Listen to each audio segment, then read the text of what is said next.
Welcome back to the fifth section of the Jubilee Walkway. Last few weeks we've done some interesting walks around London as part of the Jubilee Walkway. We did a loop through the South and North Bank, one up through the Barbican and Guildhall. Last week around the borough of Camden. Well, this week it's the shortest by far, and it actually replicates a little bit of the first section, which I must admit I found slightly illogical. It's a 3-kilometre walk around St James's Park, bit of Westminster and Buckingham Palace. We start off at a very non-specific in Trafalgar Square.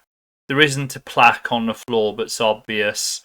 So we head over past the statue of King Charles I, which is actually where the first Charing Cross was when it was an Eleanor Cross to celebrate Eleanor of Aquitaine. It was actually there, and it was knocked down around the time of the Civil War and replaced with an equestrian statue of Charles I. You're supposed to walk through Admiralty Arch, but unfortunately for the next couple of years, Admiralty Arch is a building site. They're turning it into a hotel. And we set off down the Mall. On the right here you have the Mall Galleries. Always worth a little visit. There's a pleasant collection of, you're not probably going to see the most famous art, but you'll see some good examples, and it's pleasant. It's particularly good. I like the wildlife photography they sometimes have. Here's the first plaque on the route where we cross the Mall. This section's in to commemorate the Queen, who the Jubilee Walkway is named after her Jubilee. She did her procession for her coronation down the Mall to St Paul. So we walk down the edge of Queen's Park. It's a beautiful little park with a series of lakes, particularly good for bird life. I'd say watch out for the pelicans, the Canadian geese, Egyptian geese, ducks. But there's also a very nice heron the last time I was there. But particularly the pelicans are quite striking here. This walk, we did it when the Trooping of the Colour was coming up. So there's plenty of Union Jacks on all the flagpoles down here. Heading up towards Buckingham Palace. And it's very busy. This is a much busier part of London than, say, the last section. But it's also, there's a bit of a missed opportunity here, I think. We could have headed off to the right here to St James's Palace, or headed in here through the Royal Gate into Marlborough Gate, I believe this one is. Or at Buckingham Palace itself. I would have headed right up Constitution Hill, seen some of the monuments around Apsley House and the Wellington Arch, and then headed back down through what is a beautiful series of parks, but all across the Blue Bridge within Queen's Park. But what we do on this is we head up to the top, straight down the Mall, which is an impressive route that every visitor to London should make at some point. And just before the statue of Queen Victoria, we finally turn into the park. But instead of diving deep into the majority of the park, we're just heading along the top of the water here. Not using any of the bridges. The Blue Bridge is particularly pleasant, especially on a summer's day like this. Although when there's an event on, it can be somewhat crowded. You could see a lovely collection of well-kept gardens, beautiful trees, lovely foxgloves, and as always a series of birds, or moorhens, who are being chased by a tourist when I was there who was quite fascinated by them. And then we turn left here by the Wellington Barracks. This is where the guards are based, and there is a guards museum, which I must admit has been on my list to visit for a long time, and I still haven't made it. But these are military barracks in the centre of London. And just down the end, you can see the building on the left there. That's the entrance to the Guards Museum. And straight after it is the original chapel was destroyed, but it's a reconstruction from the 1960s. And there's a series of official buildings. There's a lot of, this district has a lot of government departments, really, for about 10 streets ahead of us, a few streets over. Transport for London's based just behind these buildings on the right. And again, not going through the park.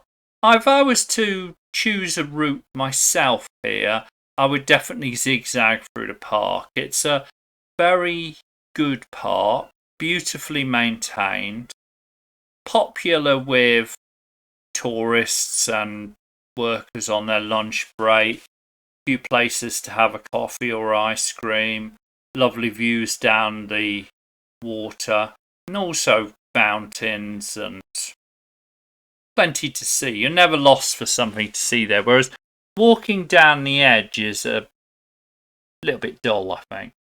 When we get to the end, you may remember this from section 1, we're actually heading down to Parliament Square. So we cross over and we head down Parliament Square, probably one of the most marked signs of this walk. There's one on the south bank as well. It's just down here on the left. There's a very large, almost like a sculpture or a monument of St. Paul's to mark the Jubilee Walkway. And we get down to Parliament Square. You can see the clock tower, which is often called Big Ben, even though it isn't. Big Ben's the clock in it. And we go on to Parliament Square.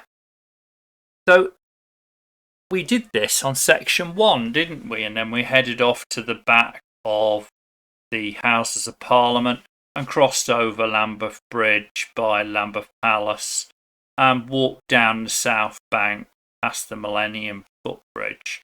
Now, this time, we're just walking along the north side of Parliament Square, past the statues of Gandhi, George Washington, Mandela. And then we're back.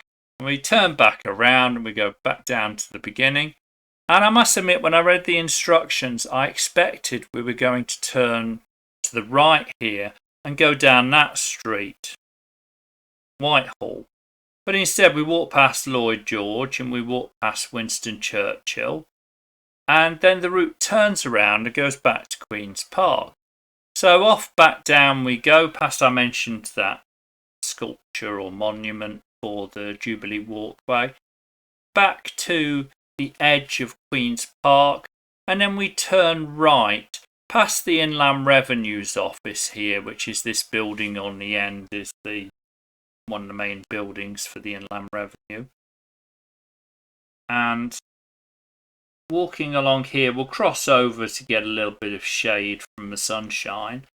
But on the right, you can see the Churchill War Rooms, which is a very popular museum just by those steps. And behind the tent is a memorial to the bombings in Bali. And stroll down here, there's always a series of flags, different ones. At the moment it's all the flags of the Commonwealth hanging up. And here is Duck Island. You can go onto the cottage and the gardens, but not the island itself. That's close to the public. And this is a good place to spot pelicans, particularly near this fountain. You tend to get some. Or if you were to go up the path to the left, it's a good place to see the wilder wildlife here. You'll see the pigeons and geese pretty much anywhere in Queen's Park. That's Horse Guards Parade. Many years ago I had the opportunity to see the Olympics here. The beach volleyball, there was actually a temporary stadium built inside Horse Guards Parade, and you were able to watch from an excellent viewpoint the beach volleyball. And as the sun set, you could see all the striking buildings around you bathed in sunlight glow. It was lovely. Here on the right is a bunker. It's actually an old Admiralty building. And here's our last view of the Mall, and the last section stops here by the steps of Duke of York. So I hope you've enjoyed this walk and the other walks on the Jubilee Walkway. And we'll be back next week with the Green Linkway, which is probably the newest addition to London's official walks. And a beautiful dissection of London from inner suburbs in the north to inner suburbs in the south. But please do like and subscribe, and hopefully we'll see you again here soon for another walk.